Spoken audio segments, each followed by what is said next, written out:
Donc, vous avez enregistré votre document au cas où ça planterait, mais vous allez l'enregistrer encore une fois pour être certain de ne pas écraser par erreur la version qui est bonne.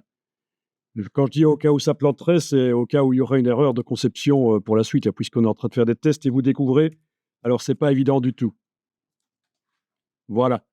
Donc, vous allez cliquer dans le titre qui est en début de colonne et je vais répondre à une question. Comment faire pour que le titre soit plus haut par rapport au texte d'à côté? Deux solutions vont être montrées. Première solution, dans la palette paragraphe, vous avez ici dans le menu ce qu'on appelle l'étendue de colonne. Et là, quand la boîte est ouverte, avec la case aperçu cochée, vous allez même voir en temps réel derrière, on a bien le curseur qui était dans le titre, hein, donc InDesign sait qu'on travaille dans ce titre. Vous allez pouvoir éventuellement demander étendue de colonne, tout, et voilà ce que vous avez. OK. Oui, logique, s'il était sur la colonne de droite, qu'il soit passé à la page d'après, en fait. Oui, ça paraît logique. Parce qu'il a besoin de 2 colonnes pour s'étendre. Et donc, ici, si vous voulez retrouver votre titre en 2 lignes, il va falloir, là, augmenter. Tu vois, toujours quand vous avez le curseur qui clignote dans le titre, il va falloir, avec la touche Shift, augmenter la marge de paragraphe de droite. Et à un certain moment, ça devrait le faire. Là, j'ai dû zoomer parce qu'il y avait un problème d'affichage. Il me mettait les mots en double. Voilà. Donc, on a l'impression qu'il est sur une seule colonne, mais en fait, il est sur 2 colonnes. C'est une manière de faire.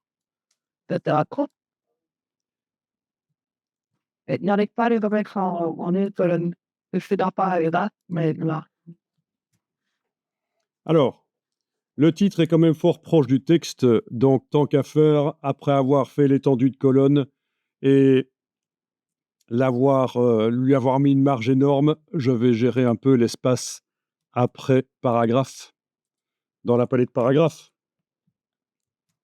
Voilà. On va voir les filets puisqu'on en a parlé. C'est utile de connaître ça.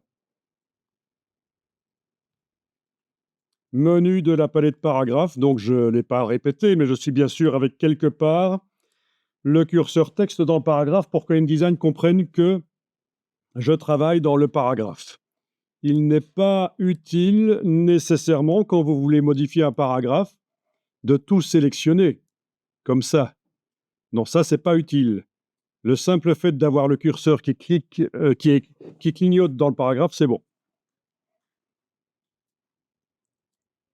Menu de la palette paragraphe, filet de paragraphe.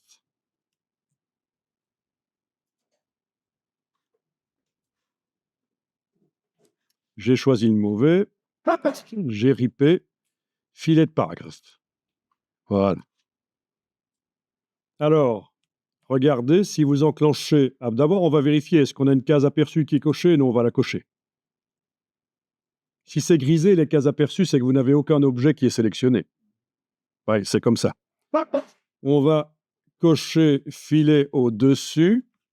Et vous avez un truc bizarre, c'est que le filet arrive en dessous.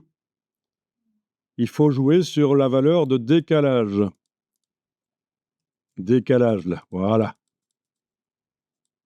Et là, vous avez un filet au-dessus. Si je regarde en aperçu, en cliquant avec la flèche noire à côté de tout, voilà ce que ça donne. C'est pas mal. Je vous laisserai gérer pour plus tard, si vous voulez, le filet du dessous. C'est le même principe.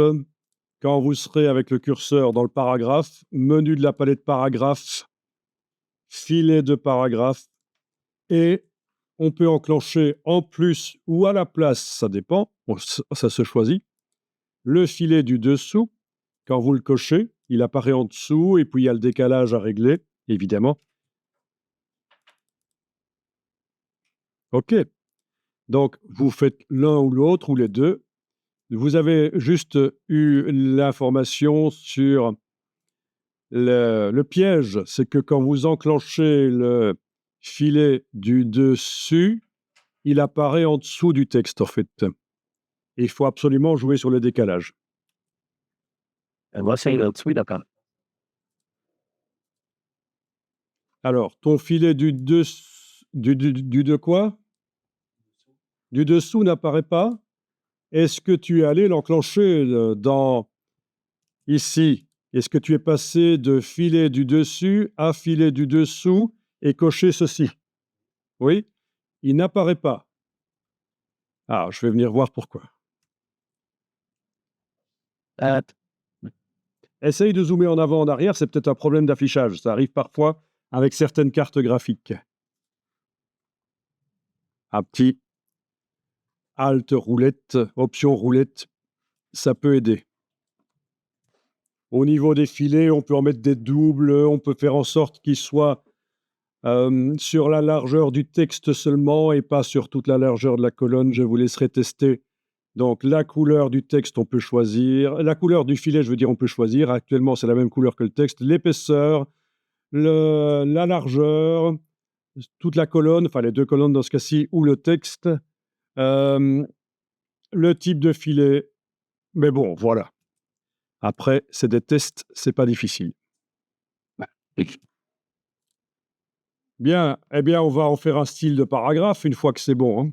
À peu près. Si vous avez qu'un seul filet, c'est un choix, ça peut être bien aussi. Donc, menu texte, style de paragraphe.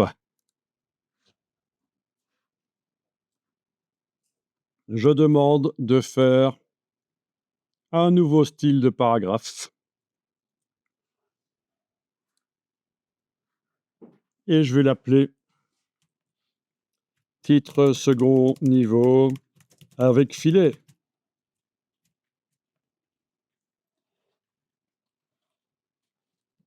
Alors, en principe, je dis toujours aux débutants, quand vous créez un style, que ce soit un style de n'importe quoi, faites attention, il faudrait que ici, il soit indiqué d'après aucun. Parce que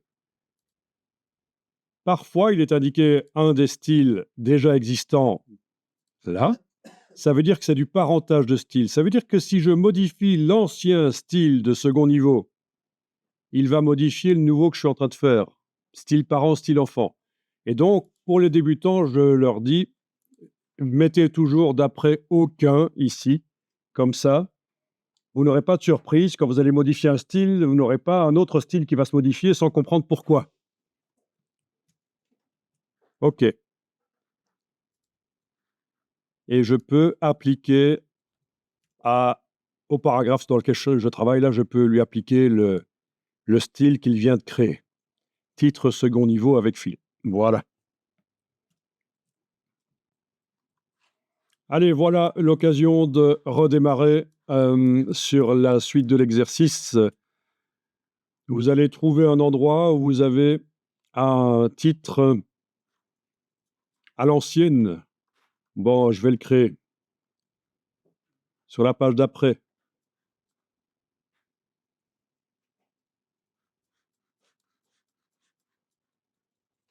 En fin de page 37, par exemple, vous avez possibilité d'aller mettre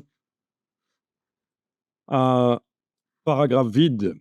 Donc, je vous rappelle, avec l'outil texte, en fin de page 37, là, voilà, je clique sur une fin de paragraphe, j'enfonce la touche retour chariot, je tape le titre. Voilà.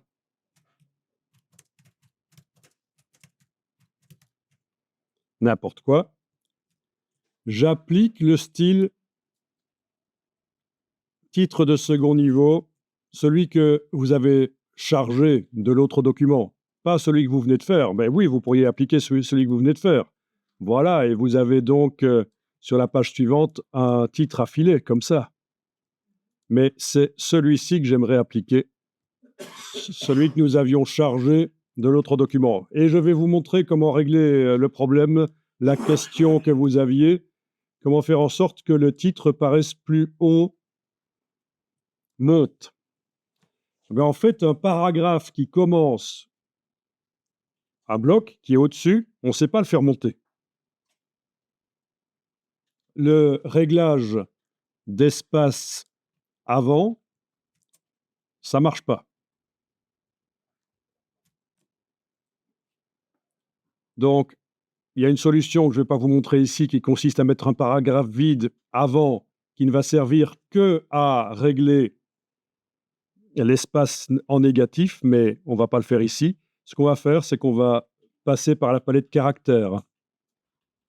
Menu texte, caractères.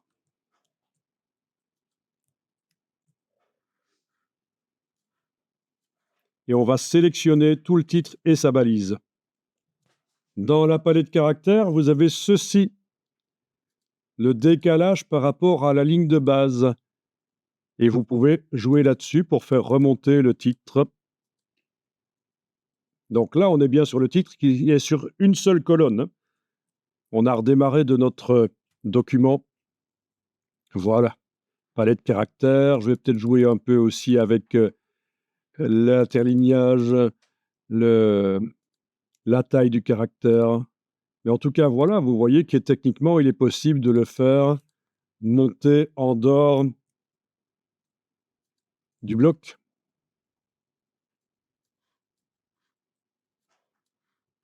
Mais chez moi, ça ne bouge pas, ça. Là, on est obligé de tout sélectionner parce qu'on travaille sur le caractère, par la palette caractères. On modifie les caractères. Oui, pas. Chaque caractère pourrait être modifié différemment. Par exemple, S, là, je pourrais le faire descendre. C'est du n'importe quoi. Mais voilà. OK. Je suis à combien pour le reste? 13. OK, je vais mettre 13 partout.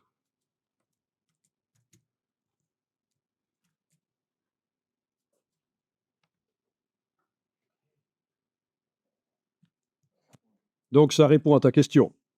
Oui. S'il fallait le faire décaler par la gauche, en dehors du bloc par la gauche, c'est techniquement possible, mais c'est complexe. Il faut mettre un espace avant le titre. Il faut faire un style de caractère pour ce premier espace, rien que pour lui. Il faut lui mettre une approche négative et ça fera sortir le titre. Donc, c'est quelque chose qu'on fait typiquement pour des lettrines. Pour faire sortir la lettrine par la gauche et par le haut, on fait des choses. OK. C'est pas comme ça, mais Oui, bien sûr, dans les magazines, on a des lettrines. Mais des lettrines modernes, pas nécessairement des enluminures. Hein. Oui. Des lettrines d'accueil du chapitre, des petites lettrines qui sont les enfants de la grande pour les différentes parties du chapitre. Oui, ça peut se faire dans un magazine. Et ici, j'ai tapé le terme en anglais, c'est pas plus mal. Drop caps, c'est les lettrines, et vous voyez le système des lettrines dans InDesign notamment. Il y a plein de possibilités. et de base, c'est quoi C'est décoratif, c'est une tradition, ça fait vieux, ça fait traditionnel. Voilà.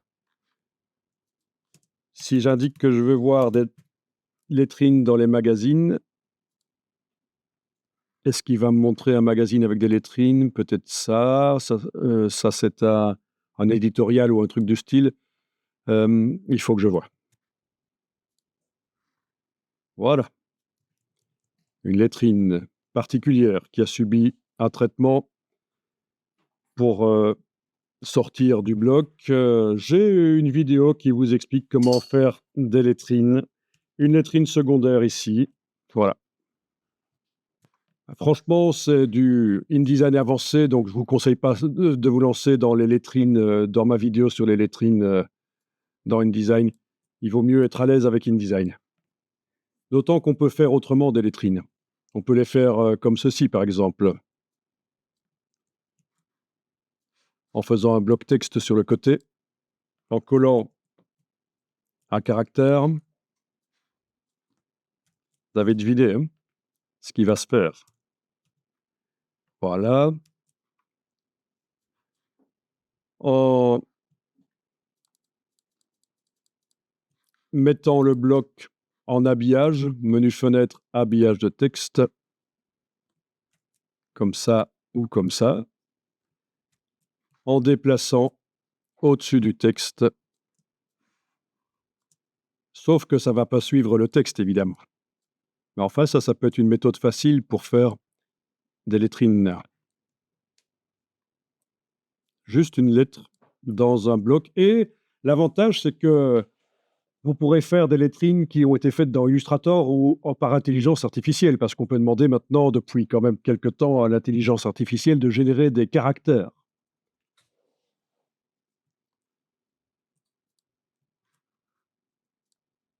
Mais ça ne bougera pas avec le texte. Attention, c'est donc le genre de truc qu'on mettra en dernier. Normalement, ici, ça va être un R. Il n'y a plus assez de place pour le mettre, je dois agrandir le bloc avec la flèche noire. Voilà. Et puis le R du premier caractère, là, voilà, je dois l'enlever. Du premier mot, je veux dire, forcément. Et voilà.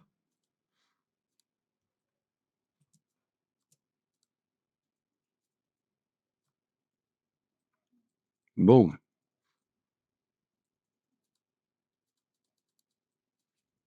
Ah oui. On peut même mettre une marge négative à l'habillage pour faire remonter le texte un peu, s'il fallait, et une marge négative ici. Vous pouvez tester ça si vous voulez, mais voilà. L'ancrer aussi après. Ah, il faudrait l'ancrer dans le texte, ce serait une solution, en effet. Je vois que tu connais le système de l'ancrage.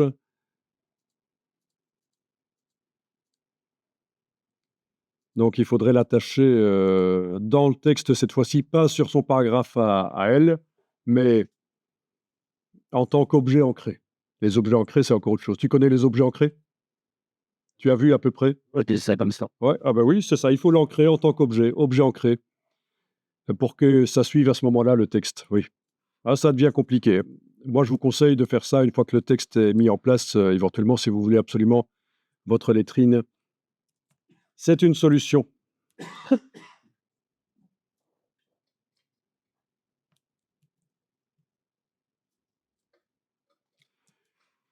Je reviens sur ce que vous avez fait là pour le titre.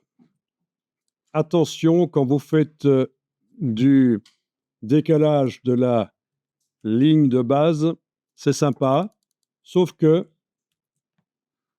les mots sont restés au même endroit, en fait. Par exemple, le mot chevaux, il n'est pas là. Ce n'est que l'image du mot chevaux décalé. Le mot chevaux, il est là. D'accord?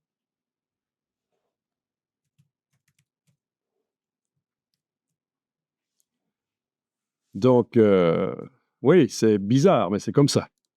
Quand vous avez fait un décalage énorme, vous pouvez essayer de sélectionner votre texte et ne pas y arriver à cause de ça. Ouais. Et puis il y a ça aussi sur Internet. Oui, sur Illustrator, vous avez aussi le décalage par rapport à la ligne de base et dans Photoshop aussi, parce qu'en fait, dans Illustrator et Photoshop, c'est le moteur typographique de InDesign. Donc, tout ce que vous voyez là, vous allez le retrouver dans Illustrator et Photoshop, sauf que Photoshop, c'est plutôt pour faire des flyers, pas des documents à plusieurs pages. Illustrator, c'est plutôt des posters, des flyers, donc pas des documents longs.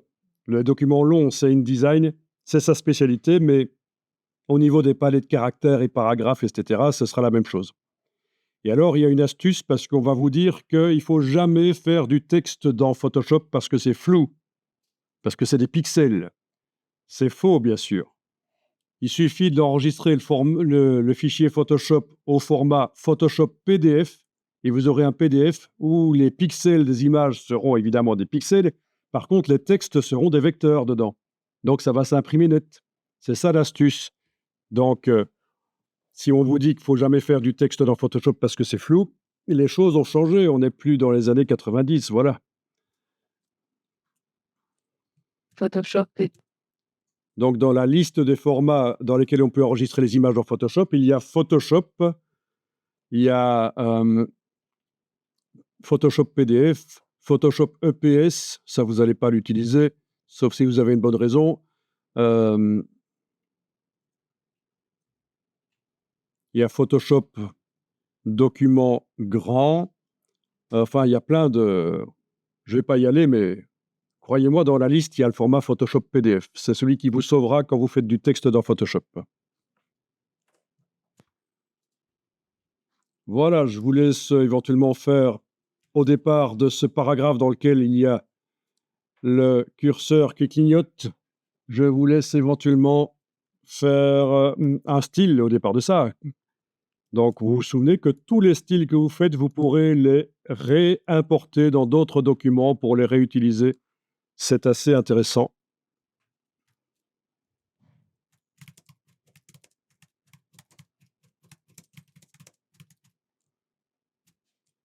D'après, il vaut mieux aucun, à moins qu'on sache ce qu'on fait.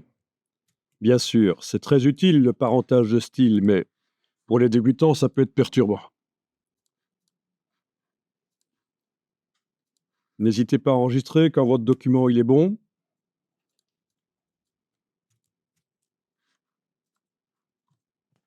Alors, le décalage par rapport à la ligne de base. Donc, vous voyez, le gros piège, hein, c'est que si vous essayez de sélectionner le titre avec l'outil texte, si vous y allez là, ça ne marche pas. Là, je viens de faire un bloc. Je viens de faire un bloc à cet endroit-là, je parie. Ah non. Finalement, il n'a pas été fait, mais... Donc, c'est pas là qu'il faut essayer de le sélectionner. Il est plus bas, en fait. Hein. Voilà, c'est ça qui est vicieux. Oui, alors on peut essayer de double-cliquer ou triple-cliquer ou sélectionner quelque part, faire... ouais. En principe, quand on triple-clique, ça doit sélectionner à la fin tout le paragraphe. Ça marche pas, là. OK. Donc, gros piège. Voilà.